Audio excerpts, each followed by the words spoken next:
नमस्कार दोस्तों, कैसे हो आप सब। दोस्तों, आपका मेरे चैनल में स्वागत है। आज हम बैसाख माह के 20वें अध्याय का श्रवण करेंगे। चलो शुरू करते हैं। व्यास कहने लगा, हे ब्राह्मण, परमेश्वर ने करोड़ों जीव रचे हैं। इनके भिन्न भिन्न कर्म और अनेक सनातन मार्ग है, और इन सबका स्वभाव एक सा क्यों नहीं, यह जानने की मेरी इच्छा है। आप बताइए। यह सुन शंख मुनि कहने लगे, रजोगुणी, सतोगुणी, तमोगुणी 3 प्रकार के जीव होते हैं। इनमें रजोगुण कर्म करते हैं। इनकी बुद्धि पाप पुण्य मिश्रित होती है। किसी कामना के निमित्त अन्य देवता के समर्पण होते हैं।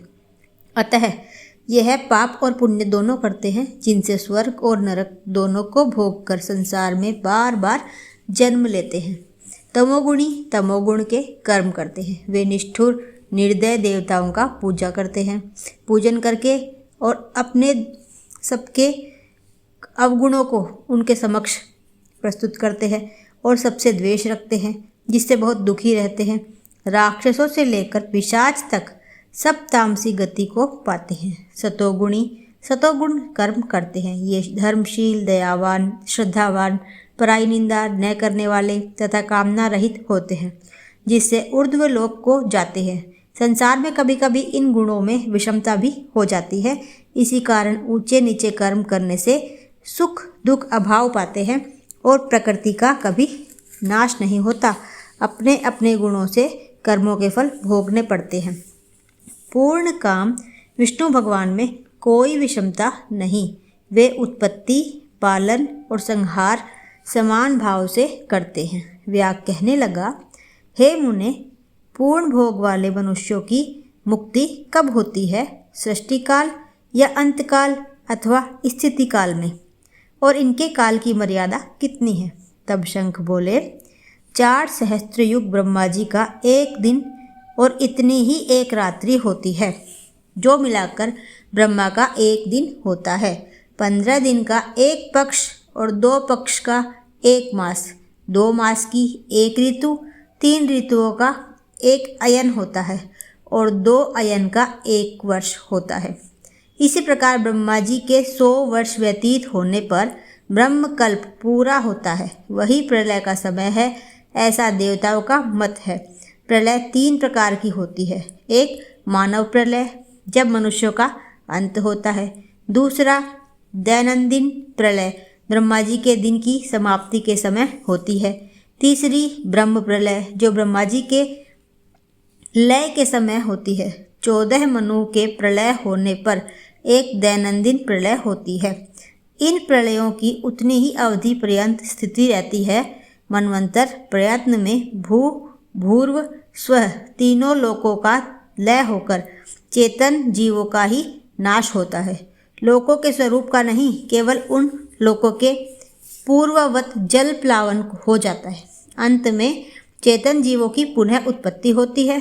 और हे व्याघ्र, दैनंदिन प्रलय में ब्रह्मा जी के शयन करने पर चेतन अधिभूत जीवों सहित लोकों और लोकस्थ सबका नाश होता है।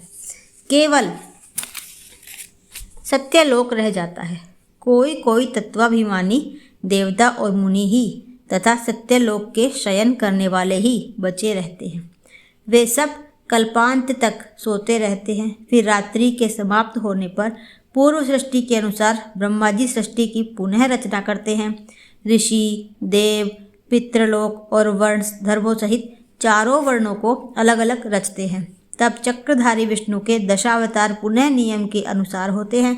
जो देवता ऋषि ब्रह्मा जी के संग मुक्ति पाने वाले हैं, वह ब्रह्मलोक में ही रहते हैं। और जो राजा, साधु और सिद्धि को प्राप्त हुए ब्रह्मलोकवासी हैं, वे सब सत्यलोक में ही स्थिर होते हुए रहते हैं, यहाँ नहीं आते। कलयुग समाप्त होने पर दैत्यों का नाश होता है। फिर वे अपने कर्मानुसार वैसे ही कर्म करने वाले होते हैं और अपने निरन्य स्थान में अपने अपने गोत्रों में जन्म लेते हैं। अब तेरे सामने सृष्टि काल और मुक्ति काल वर्णन करूँगा, सो सावधान होकर सुन। देवादिदेव भगवान का एक निमेष ब्रह्मा जी के कल्प के बराबर होता है। तदनंतर भगवान का उतना ही उन्मेष अर्थात पलक का खुलना होता है। निमेष के अंत में उन्हें अपने कुशिस्थ लोगों के सृजन की इच्छा होती है। जब ब्रह्मा से लेकर मनुष्य तक विष्णु की कुशगत होकर भी ध्यानावस्थित रहते हैं, उन्मेष के प्रथम भाग में चतुर्व्यूहात्मक विभु षाड्गुण्य होकर व्यूह में स्थित वासुदेव से ब्रह्मा को सायुज्य मुक्ति देकर महाविभु तत्व पश्चात महात्माओं को तत्व ज्ञान रूपी सारुष्य मुक्ति देते हैं, किसी को समीप मुक्ति देते हैं तथा अन्य मनुष्यों को सालोक्य मुक्ति देकर अनिरुद्ध रूप में संपूर्ण स्थित लोकों का अवलोकन करते हैं।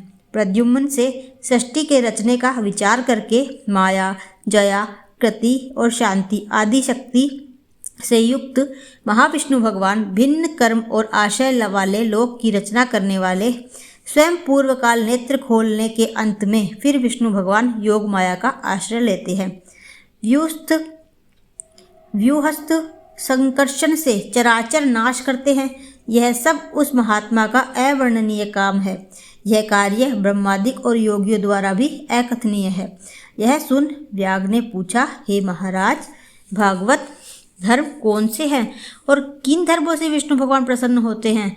व्याग के ऐसे कहने पर शंख बोले, जिनका चित्त सदा विष्णु भगवान के चरणों में व हरि स्मरण में रहता है, जो लोग ममताहीन रहते हैं, सदाचारी परोपकार करते हैं, जिनको शास्त्र, गुरु, साधु और शुभ कर्म में विश्वास है और जो सदा विष्णु भक्त हैं, वही भागवत धर्म है।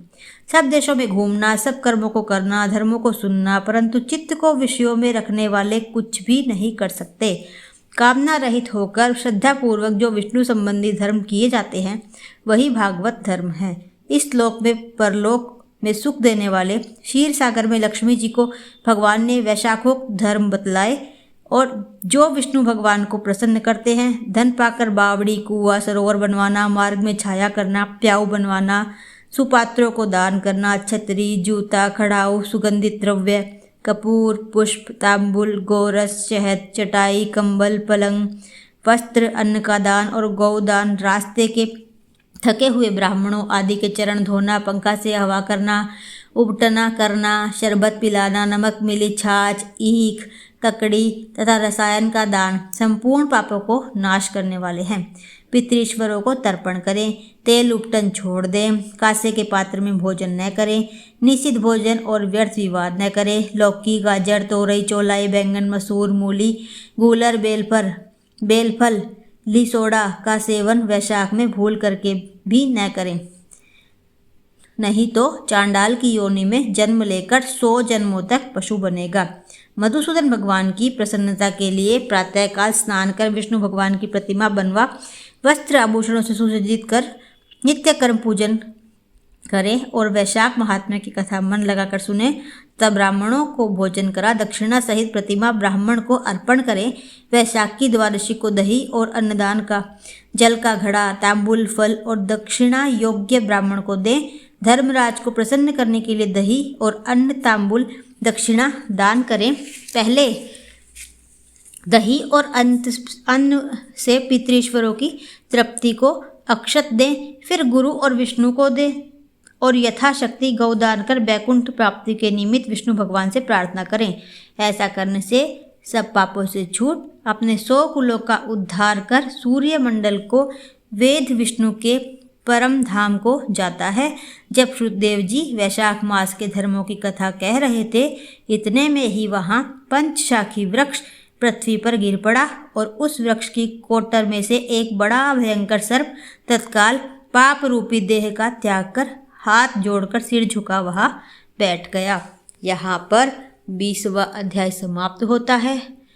आपको मेरी इस कथा कैसी लगती है मुझे कमेंट बॉक्स में ज़रूर बताएं। और अगर आप कथा सुनने के से अगर आपका कुछ भी अच्छा काम बनता है तो इसका श्रेय भगवान विष्णु को जाता है।